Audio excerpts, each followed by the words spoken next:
हातिन camp alpha important area zone के अंदर, but अब फॉरएवर फीनिक्स लूसीफर ये दो खिलाड़ी क्या पड़ेंगे गॉडलाइक पे भारी, एक बड़ा सवाल।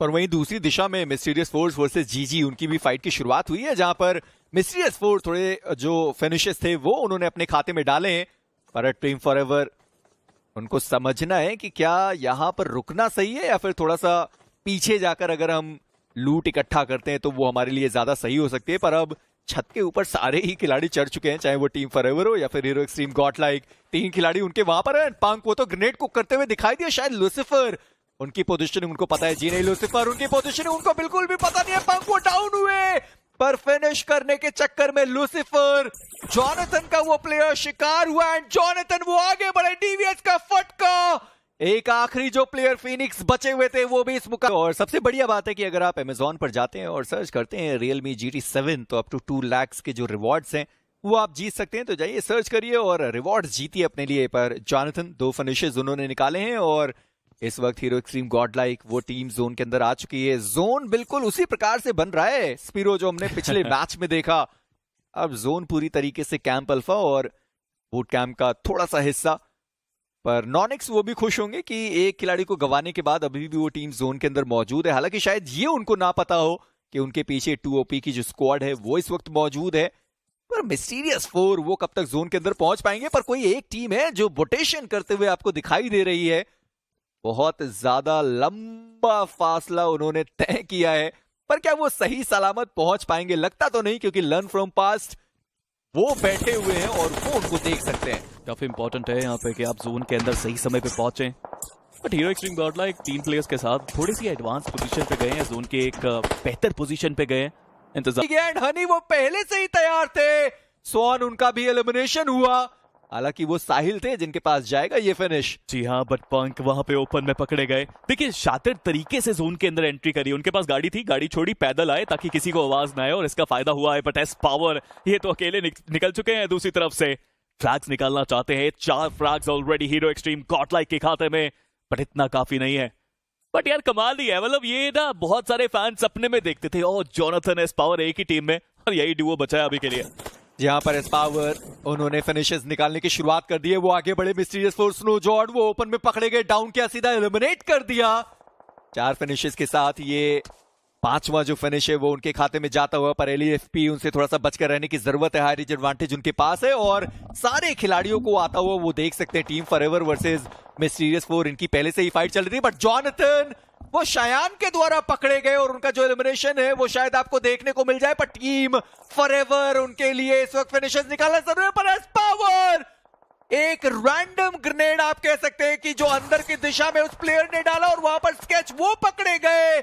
और अब मिस्टीरियस 4 एक आखिरी प्लेयर के साथ कमाल कर रहे हैं यहाँ पे एस पावर, बवाल कर रहे हैं यहाँ पे एस पावर। कोई डर ही नहीं है, एक स्मोक करके सीधा रश कर दिया कंपाउंड में, बट सामने भी अंदर पहुंचे और वहां से फिर गेट कीप सिनारियोस बनाए जाएं इस फाइट के लिए। देखिए सब जोन में जाएंगे तो फिर फाइट कौन करेगा? फाइट्स भी सर्कल के बाहर होनी तय हो जाती हैं और ऐसे में इतना आसान होगा नहीं हीरो एक्सट्रीम गॉडलाइक का सर्कल के अंदर पहुंच पाना, क्योंकि ऑलरेडी जोन के अंदर कुछ प्लेयर्स देखने को मिल रहे हैं। वो टीम आर्क की स्क्वाड है, बहुत किया है इस पावर ने, ओपन एरियाज में वो खिलाड़ी देखने को मिल रहा है। बट अभी तक उन्होंने वो शॉट्स लिए नहीं है, क्योंकि एक और टीम है जो बहुत करीब से वो जो रोटेशन है वो देते हुए, और ऐसे में देखना इंपॉर्टेंट रहेगा कि फियरलेस 4 वो कहां पर जाएंगे। बट इसी बीच 2OP और जग्स उन किया गया। मिस्टीरियस 4 मुश्किल है उनकी ज्यादा, हीरो वो भी डाउन और स्किप्स उनका जो समापन है वो भी देखने को मिलता हुआ। बट एस पावर उन्होंने 2 फिनिशेस निकाले, पर दिक्कत की बात है कि अभी भी ये टीम सर्कल के बाहर, और 2 फिनिश निकालने के बाद सीधा उन्होंने रश कर दिया, सीधा उन्होंने पुश कर दिया। अब देखने की बात है कि वहां पे क्या क्वार्क के जो प्लेयर्स हैं क्या उनको स्पॉट कर पाएंगे यहाँ पे हीरो एक्सट्रीम गॉडलाइक के खिलाड़ी, या फिर जोन को पहले प्राथमिकता दी जाएगी। मैं देख सकता हूँ पंक की गाड़ी ऑलरेडी जोन की तरफ निकल चुकी है, ट्रक स्टॉप पे पहले भी कई बार रुके हैं, इस एरिया पे आना पसंद है गॉडलाइक को, और वही होता हुआ हीरो एक्सट्रीम गॉडलाइक पहुंच चुके हैं ट्रक स्टॉप पे। बट यहाँ पे ऑलरेडी 2 टीम्स का साया है, इतना आसान नहीं यहाँ पे सर्वाइव करके जाना। जी हाँ, गॉड्स गिवन वो बिल्कुल सामने ही मौजूद हैं। अच्छी बात है कि सर्कल के अंदर वो आ चुके हैं और व्हीकल्स उन्होंने अभी तक अपनी सेव करके रखी हुई है। पर जोन का अगला शिफ्ट कहां जाएगा वो एक देखने वाली अहम बात रहेगी। हीरो एक्सट्रीम गॉडलाइक की बात करें तो उनको भी पता है कि उनकी जो बैकलाइन है वो पूरी तरीके से क्लियर है। और आप बात कर भी रहे थे टीम फॉरएवर की, उन्होंने इस मैच में बिल्कुल भी अग्रेशन दिखाया नहीं है। वो अपने एरियाज को होल्ड करके बैठे हैं, हर एक सर्कल उनके ऊपर ही बनता हुआ नजर आया है। और ऐसे में देखना इंपॉर्टेंट है कि क्या अगला जो जोन है वो भी उनका साथ दे करके जाएगा या फिर नहीं। वहीं ग्लिचेक्स रिबॉर्न अब वो फाइनली सर्कल के अंदर जाना चाहते हैं, जहां पर ESG के वो एक खिलाड़ी थे जिन्होंने चलती व्हीकल से एक प्लेयर को डाउन किया है, और अभी अब उनका बच पाना बहुत मुश्किल, और ये लीजिए फिनिश भी कंफर्म होता हुआ। ग्लिचेक्स रिबॉर्न को भी चाहिए कि वो यहाँ एज पे है और जोन का उनके पास एडवांटेज जरूर देखने को मिलेगा, बट उनको भी एक बेटर पोजीशन चाहिए होगी। वहीं हीरो एक्सट्रीम गॉडलाइक जोन के अंदर एंट्री करने की कोशिश में एस पावर और उनके नेट्स, ये खतरनाक है नेट्स। पंक का भी नेट आया और लीजिए एक और खिलाड़ी डाउन है। हीरो एक्सट्रीम गॉडलाइक गाड़ी में बैठ के अब पुश करने की बारी ESG के बचे हुए प्लेयर्स के ऊपर। और ये क्लासिक टेक्स्ट बुक जो स्ट्रैटेजी है वो देखने को मिलती हुई, अगर एजेस पे प्लेयर्स मौजूद है आप एक नॉक निकालिए, प्रेशर क्रिएट कीजिए और उसके बाद सर्कल के अंदर जाइए। पर एक खिलाड़ी ESG का वो अभी वहां पर मौजूद है, क्या उनको स्पॉट नहीं किया गया, वो देखने वाली बात। नॉक प्लेयर को जरूर फिनिश ऑफ किया गया। पावर जो 3 फिनिशेस निकाल चुके हैं उनके ऊपर भी शॉट्स आए, और पीछे से गॉड्स गिवन की जो लाइनअप है वो भी आ रही है। थोड़ा जल्दी इस पूरी फाइट को निपटाना पड़ेगा, और इस पावर शायद उन्होंने स्पॉट किया है पीछे से आते हुए खिलाड़ियों को। जी हाँ, बट एम गॉड को किसी ने स्पॉट नहीं किया है। वो अभी भी बगी के साइड में प्रोन होके बैठे हैं और उनको किसी ने नहीं देखा है। वो अगर बाहर निकलेंगे तो बहुत ज्यादा सरप्राइजेस जरूर दे सकते हैं हीरो एक्सट्रीम गॉडलाइक को, बट वो बेसिक उन्होंने स्ट्रैटेजीज बहुत अच्छी दिखाई, नेड्स काफी अच्छे डाले, उसके बाद गाड़ी लेके पुश किया। बट एम गॉड अभी भी वहां बैठे हैं, इवन तो 2 बार गाड़ी घुमाई गई है उनके आसपास से। ये छुप के बैठा हुआ प्लेयर काफी झटके दे सकता है हीरो एक्सट्रीम गॉडलाइक को। ऐसा लग रहा है जैसे उन्होंने एक अदृश्य चोला पहना हुआ है, और पावर वो उनके बहुत करीब से गए। जॉनसन यहाँ पर मौजूद, एम गॉड कोई आइडिया है नहीं कि वहां पे प्लेयर मौजूद है, वो एक प्लेयर को नॉक किया। इस पावर के एचपी बहुत कम, बट फाइनली इस पावर उन्होंने वो फिनिश निकाला। एम गॉड बहुत करीब आए थे वो 2 फिनिशेस लेने के। एक मिनी हार्ट अटैक आया जरूर होगा जॉनसन और इस पावर को, बट इस पावर और उनके रिफ्लेक्सेस को आप चुनौती नहीं दे सकते। और वही हुआ, यहाँ पे 4 फ्लैग्स इस पावर निकाल चुके हैं, and he still yet to do his best. मुझे लगता है वो अभी बाकी है। बट पंक दूसरी जगह उन्होंने बाकी प्लेयर्स को स्पॉट किया है, शॉट जरूर दिए। LEFP के यश भी अपनी टीम से बहुत दूर आ गए, बाकी प्लेयर जोन के अंदर है, और यश को भी मुझे लगता है, पंक को भी लगता है कि अब जाना पड़ेगा अपनी टीम्स के पास। जी हाँ, और लर्न फ्रॉम पास्ट 3 फिनिशेस वो इस मुकाबले में निकाल चुके हैं। पिछले मुकाबले में 29 अंक वो लेकर के गए थे। मुझे तो लगता है कि 50 ये टीम फॉर श्योर पार कर सकती है आज के तीनों मुकाबलों के बाद। इंटरेस्टेड हो, बट वो बिल्कुल भी आगे गए नहीं, और वो अभी भी ऊपर से देख रहे हैं। बट फीनिक्स बहुत ज्यादा ओपन एरिया से वो आगे बढ़ने की कोशिश कर रहे हैं, और साहिल के वार से आप बच सकते नहीं है। वो जो फिनिश है वो सिक्योर किया जाएगा, और टीम फॉरएवर ई-स्पोर्ट्स वो अब बचती है अपने मात्र 2 खिलाड़ियों के साथ, और देखना इंपॉर्टेंट है कितनी देर तक वो सर्वाइव कर पाएंगे। वहीं दूसरी तरफ हीरो एक्सट्रीम गॉडलाइक की बात करें, वो सदर्न एजेस के राउंड से सर्कल के अंदर पहुंचते हुए नजर आए, बट उनके सामने 2 टीम्स की चुनौती है, एक गॉड्स गिवन और दूसरी टीम फॉरएवर। और देखना इंपॉर्टेंट रहेगा कि क्या यहां पर भी वो जो ओपनिंग्स हैं वो क्रिएट की जा सकती हैं। जॉनसन उनके पास बूस्टर्स मौजूद है ऑलरेडी, वो आपको बूस्टेड देखने को मिल भी जाएंगे, बट ये जो सदर्न एज का कंट्रोल है ये थोड़ा ज्यादा महंगा ही पड़ सकता है, और यही वो कारण है कि पंक वो एक दूसरे एंगल पे आपको देखने को मिल रहे हैं, और वहां से वो जो दूसरा साइड है वो भी कवर करते हुए। इट सीम्स लाइक कि पंक ने कहा है अपने इन दोनों असॉल्टर्स को कि आप जाइए, आप लड़िए, फ्रैग्स निकालिए, मैं पीछे रुका हूं, मैं कवर दूंगा। फॉरएवर ई-स्पोर्ट्स के लूसीफर वो आखिरी खिलाड़ी बचे थे, और ज्यादा देर तक वो सर्वाइव कर नहीं पाए। और लर्न फ्रॉम पास्ट को आप देखिए, वो टॉप 5 में आ चुके हैं, 6 फिनिशेस वो ऑलरेडी निकाल चुके हैं, यानी कि आंकड़ा जो है वो अब 35 के भी पार जा चुका है। और अगर आप इसमें 3 प्लेसमेंट के पॉइंट्स भी जोड़ दीजिए, ये देखिए एक बहुत स्ट्रॉन्ग टीम आपको देखने को मिल रही है। चिकन डिनर कन्वर्जन अगर आता है तो फिर वो 50 दूसरे ही मुकाबले में पार करते हुए नजर आएंगे। वहीं दूसरी तरफ पंक वो व्हीकल लेकर के सर्कल के अंदर गए। जोन का एक हल्का सा वेस्टर्न शिफ्ट आपको आता हुआ नजर आया, जहां टीम फॉरएवर के 2 खिलाड़ी ऑलरेडी सर्कल के अंदर और बाकी 2 के पास व्हीकल मौजूद, आसानी से उनकी भी जोन के अंदर एंट्री होती हुई। बट कहना पड़ेगा हीरो एक्सट्रीम गॉडलाइक ने भी एडमिनो को गवाने के बाद बहुत बेहतर रोटेशंस करी है, काफी अच्छे फ्रैग्स निकाले, और वो नेड्स का इस्तेमाल जिसके बारे में हम बात करते हैं कि वो भी काफी अच्छे देखने को मिले हैं अभी तक। हालांकि अभी भी जोन के अंदर आना बाकी है। टीम फॉरएवर शातिर दिमाग है ऐश का, वो यहाँ पे अटैक अगर चाहते तो कर भी सकते थे, बट वो वापस जोन के अंदर चले गए, and that was really good by him. जी हाँ, काफी बढ़िया स्ट्रैटेजीज का यहाँ पे जो मुजाहिरा है वो हमें देखने को मिल रहा है। वहीं पे अगर बात करें टीम आर्कनाइट की, उनके एक खिलाड़ी अभी तक सरवाइव कर रहे, कितना पहले उनके बाकी के 3 प्लेयर्स फिनिश हुए थे, पर वो अकेला खिलाड़ी अपनी टीम को टॉप 5 के अंदर लेकर के आता हुआ। वहीं पे लर्न फ्रॉम पास्ट की बात करें, उनके भी 2 ही प्लेयर्स बचे हैं, पर अच्छी बात है कि दोनों ही प्लेयर्स सर्कल के अंदर आ चुके हैं। सेंट्रल एरिया बिल्कुल खाली है, और सबको पता है कि सेंटर में गए तो सेंटर ऑफ अट्रैक्शन बनेंगे, और वहां पर मुश्किलें और ज्यादा बढ़ती हुई नजर आ सकती है। पर टीम फॉरएवर पिछले मुकाबले में दूसरा पायदान हासिल किया था, इस मुकाबले में 6 तो वो फिनिशेस ही निकाल चुके हैं, टॉप 5 में आ चुके हैं और चारों प्लेयर्स अच्छे पोजीशन पे अभी भी सरवाइव करते हुए। देखिए जब उन्होंने क्वालिफाई किया था पिछली बार वो भी काफी बेहतर था और वहां पे भी कंसिस्टेंसी के लिए जाने जाते थे वो।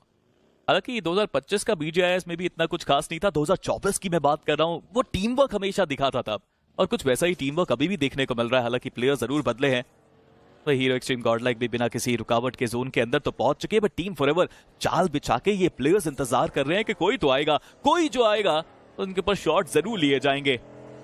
मुझे तो लगता है कि जोन के अब शिफ्ट होने का इंतजार हो रहा है और चलिए वो घड़ी भी आई चुकी है, जोन का शिफ्ट आया और ये एक सेंट्रल शिफ्ट हमें देखने को मिलता हुआ।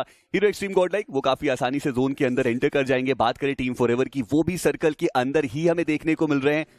आर्क नाइट के वो आखिरी खिलाड़ी ट्रिगर वो आपको अभी भी सरवाइव करते हुए नजर आ रहे हैं, बट जोन के हल्का सा बाहर वो आपको देखने को मिल जाएंगे। वहीं लर्न फ्रॉम पास्ट उनके यश जोन के अंदर मौजूद है। डू और डाई, देखिए ये कमबैक मैच डू और डाई के लिए भी हो सकता है, पर अंत तक कौन सरवाइव करेगा वो एक बात है, क्योंकि एक बार फिर से ऐसा लग रहा है कि सारे ही प्लेयर्स कंफर्टेबली जोन में आ चुके हैं। देखिए जैसा हमने पहले बात करी है, इस नए मेटा के अंदर आखिरी जो सर्कल्स होते हैं थोड़े बड़े होते हैं, तो ज्यादातर टीम्स वहां पे सरवाइव कर जाती है। हालांकि ओवेस को स्पॉट किया एस पावर ने। द प्रॉब्लम इज कि एस पावर जिनको नीड्स करने बहुत पसंद है, अभी ना उनके पास नीड्स हैं ना मोलोटॉव्स हैं, तो मुश्किलें इसलिए बड़ी हैं उनकी। पंक के पास भी वो नीड्स और मोलोटॉव्स नहीं है, स्मोक्स भी उनके पास नहीं है, तो आखिरी में आखिरी सर्कल के अंदर सर्कल के सेंटर में जाना बहुत मुश्किल रहेगा। एस पावर के पास तो हेलमेट और वेस्ट भी नहीं है फिर भी वो प्लेयर स्काउटिंग अभी भी कर रहे हैं। ओवेस को जरूर देखा उन्होंने, और हम सबको पता है कि कितना ज्यादा इंपॉर्टेंट रहता है कि आप बेहतर आर्मर के साथ आगे बढ़े। 18 मीटर का फासला जो तय करना है पंक को, समय उतना ज्यादा बचता नहीं है, बट लर्न फ्रॉम पास्ट को आप देखिए, डोप ने सीधे व्हीकल उठाया और वो सर्कल के सेंटर पे जाकर के अब अपने आप को स्थापित करते हुए नजर आएंगे। यश वो उनके पीछे पीछे आगे जा जरूर है। पंक ने स्पॉट किया डू और डाई के भालू को, कुछ शॉट्स दिए गए पर वहां पे वो नॉक जो आना चाहिए था वो आया नहीं। डोप आप देखिए वो सेंट्रल एरिया, और यहां से वो एक बड़ा मुकाबला निकाल सकते हैं, बट ट्रिगर जो कि आखिरी खिलाड़ी बचे थे उनका समापन हुआ और अब मात्र 4 टीम्स और 13 खिलाड़ी सरवाइव करते हुए। काफी खतरनाक एरिया है टॉप के पास, बिकॉज एक तरफ से वो बिल्कुल ओपन है, अगर माफिया ने उनको देखा तो बहुत आसानी से नॉक निकाल सकते हैं। हालांकि टॉप के पास ये नेड है और 3 लगातार नेड्स अगर वो डालेंगे तो फ्रैग कहीं ना कहीं तो वो निकाल देंगे। पहला नेड लीजिए, पहले नेड ने करा है शिकार, भालू को करा है डाउन, और डू और डाई अब तीनों प्लेयर्स वो एक छोटे से एरिया में फंस चुके हैं। ये आखिरी जोन की शुरुआत है कि ज्यादा समय आपके पास है नहीं, अगले 2.5 मिनट में बहुत ज्यादा डैमेज पड़ेगा जोन का, लेकिन ये दूसरा नेड भी करके गया है काम। 3 बोले थे, 2 में ही कर दिया उन्होंने काम तमाम। और अब ओमेगा वो एकमात्र खिलाड़ी वहां पे सरवाइव करते हुए नजर आ रहे। देखना ये कि वो क्या सरवाइव कर भी पाएंगे या फिर नहीं, क्योंकि पीछे से जो जोन का प्रेशर है वो बहुत ज्यादा आने वाला है और ऐसे में सरवाइव कर पाना वो लगभग असंभव ही नजर आ रहा है। डोप उन्होंने पूरी टीम की मुश्किलें अकेले ही बढ़ा दी, बट अब सामने टीम फॉरएवर की चुनौती थंडर, वो आगे बढ़े, उनके पास हाइट का एडवांटेज है और शान वो थे साइड लाइन से जिन्होंने वो नॉक निकाला। और लर्न फ्रॉम पास्ट काफी उम्दा गेम प्ले जहां पे वो फिनिशेस भी लेके गए और पोजीशन के पॉइंट्स भी। बट एस पावर अपनी टीम के अब आखिरी खिलाड़ी बचे हैं, ना हेलमेट है ना वेस्ट है, यहां से जीतना बहुत मुश्किल है। हल्की सी बुलेट भी पास आगे टच करके जाती है तो आराम से उनको खात्मा किया जाएगा। जी हाँ, वही किया गया। टीम फॉरएवर पहला मैच भी शानदार, दूसरा मैच भी शानदार, और लीजिए टीम फॉरएवर एक शानदार चिकन डिनर वो लेके गए। इसे कहते हैं कंसिस्टेंटली अच्छा प्रदर्शन करके जाना। और 13 या 14 फिनिशेस के साथ वो जो पूरा चिकन डिनर है वो हमें आता हुआ नजर आया और ये साफ साफ दर्शाता है कि वो लेजेंडरी गेम प्ले ओवेस का अभी भी बाकी है। वो ऐश जिस प्रकार से अपनी टीम को खिलाते हैं वो अभी भी बाकी है। एक बदलाव हमें टीम के अंदर देखने को मिला, but it all went for the betterment, और ये टीम आपको और भी स्ट्रांग देखने को मिल रही है। और बस मैं बताना चाहूंगा कि लगभग यही वो प्लेयर्स थे जो पिछले BMPS के एडिशन में अपनी टीम को पोडियम तक प्ले करके गए थे, and I am pretty sure कि इस बार भी जो उम्मीदें हैं, जो एक्सपेक्टेशंस है, वो कुछ वैसी ही। पिछला जो मुकाबला था वहां पर ये टीम चूक गई थी और दूसरे पायदान से उन्हें संतुष्टि करनी पड़ी थी वो सैनॉक के मुकाबले में, पर इस मैच में बिल्कुल कसर उन्होंने छोड़ी नहीं और चिकन डिनर वो लेकर गए। और ऐसा नहीं है कि फिनिशेस नहीं, सिफर अपनी टीम से काफी ज्यादा दूर निकल गए, पंक वो भी अपनी टीम से बहुत ज्यादा दूर है। ये IGLs का हमेशा से हमने ऐसा देखा है कि अपनी टीम से वो बहुत ज्यादा दूर ही रहते हैं, पर ऐसा लगता है कि एस पावर वो अब लुसिफर के पीछे पड़ चुके हैं और वो प्लेयर अगर किसी प्लेयर के पीछे पड़ता है तो जब तक वो नॉक करता नहीं तब तक वो पीछे आने से रहे। और अभी भी हम देख रहे हैं कि एस पावर गाड़ी से वो खिलाड़ी उतरा नहीं है, जॉनथन वो उनके साथ हैं। एडमिनो को हम देख पाएंगे कि वो बीस्ट के बहुत करीब जा चुके हैं, पर भूलना नहीं है कि ESG उनका एक खिलाड़ी है जो वॉच टावर के बीच में जाकर बैठ चुका है, पर पंक वाइडमिनो को कवर फायर प्रोवाइड कर तो रहे हैं, पर एस्पावर एंड जॉनथन उनको भी आना होगा अपने प्लेयर्स के पास। जी हाँ, और वो स्प्लिट हमें बहुत बड़ा देखने को मिल रहा है। पंक का काम है कि वो जो नॉर्थ ईस्टर्न एरियाज पे मिस्टीरियस 4 के प्लेयर्स हैं उनके ऊपर एक रेजिस्टेंस प्रोवाइड किया जाए, और ये ESG के आखिरी खिलाड़ी जिनका यहाँ पे सरवाइव कर पाना एक बहुत बड़ा चैलेंज रहेगा। अभी भी वो आगे बढ़ रहे हैं, बीच नीचे मौजूद। चलिए फाइनली उन्होंने जो वेपन है उस पर स्विच किया, वो नॉक इनफैक्ट फिनिश शायद निकल सकता था, बट चलिए सिंको वो यहाँ पे सरवाइव करते हुए नजर आएंगे। सिक्नो इनफैक्ट वो यहाँ पे सरवाइव करते हुए नजर आएंगे, हील करेंगे अपने आप को, बट फर्स्ट एड की कमी साफ देखने को मिलती हुई। जी हाँ, अब तो फर्स्ट एड है भी नहीं, बूस्टर्स लगा लगा के जितना ज्यादा दूर जाया जाए उतना दूर आप पहुंच सकते हैं। पर लुसिफर वो जॉनथन के द्वारा यहाँ पर खत्म किए गए, काफी ज्यादा दूर वो प्लेयर निकल चुका था अपनी टीम से, एकजुट वो हो नहीं पाए। हालांकि मौका था उनके पास कि वो एकजुट हो पाते, पर इन सब के बीच में mysterious 4 versus hero extreme Godlike, S power वो मुझे लगा था कि शायद वहां पर फंस सकते हैं, पर एस पावर वो ऊपर की दिशा में रुके भी नहीं, और ये एक सही निर्णय जहां उनको पता है कि अकेला प्लेयर 4 खिलाड़ियों के साथ शायद वहां पर फंस जाए, और वो वापस अपने IGL पंक की तरफ आए तो सही, पर पंक वो अब यहां से निकल गए। मिस्टीरियस 4 वो ऊपर ही रुके हुए हैं। ये कुछ मिस्टीरियस गेम प्ले चल रहा है हीरो एक्सट्रीम गॉडलाइक का, कोई कहीं आ रहा है कोई कहीं और जा रहा है। पंक अभी के लिए वो थोड़ा फंसते हुए जरूर नजर आए, पर अब वो एस पावर की तरफ जाते हुए अब देखना ये कि एस पावर किसके पास जाएंगे। पर अभी तक की रोटेशंस काफी बढ़िया हमें पंक के द्वारा देखने को मिली है। अगर पिछले मीरामार की बात करें, इनिशियली अपना एक खिलाड़ी गवाया था और उसके बाद अपनी टीम को वो काफी ऊपर तक लेकर के गए, वो रोटेशंस बाकमाल हमें देखने को मिली।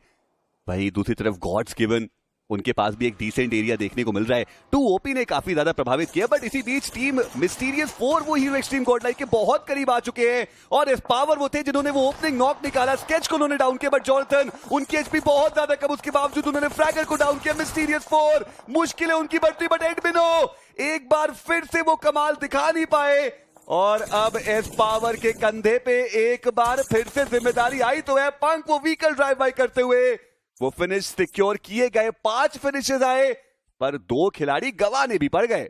जी हाँ, और जो मिस्टीरियस 4 के प्लेयर थे उनको पता था कि यहाँ से सर्वाइवल बड़ा मुश्किल है, तो उन्होंने कहा सबसे पहले हम फिनिश करेंगे, उसके बाद आगे देखी जाएगी कि करना क्या है। पर अब बारी आती है टीम फॉरएवर की, पर आप वही गलती दोबारा दोहराना तो नहीं चाहेंगे जो लुसिफर वहां पर करके गए। और अभी आप देखिए कि एक खिलाड़ी ऑटो वो अकेले यहां पर आए, बाकी जो 2 प्लेयर है वो अभी भी नीचे के कंपाउंड्स में मौजूद हैं, और ESG के प्लेयर को तो आपने सबसे पहले देखा था, वो अभी भी वही कंपाउंड के अंदर मौजूद है। एडवांटेज है जोन का। जी हाँ, और अगला सर्कल कहां पर जाएगा वो भी देखने वाली बात। और जैसा आपने बोला वो सेंट्रल शिफ्ट ही हमें यहाँ पर देखने को मिलते हैं, तो ग्लिचेक्स रिबॉर्न उनके जो खिलाड़ी हैं वो 2 आपको सर्कल के अंदर देखने को मिल जाएंगे, बाकी के 2 भी काफी आसानी से अंदर आ जाएंगे।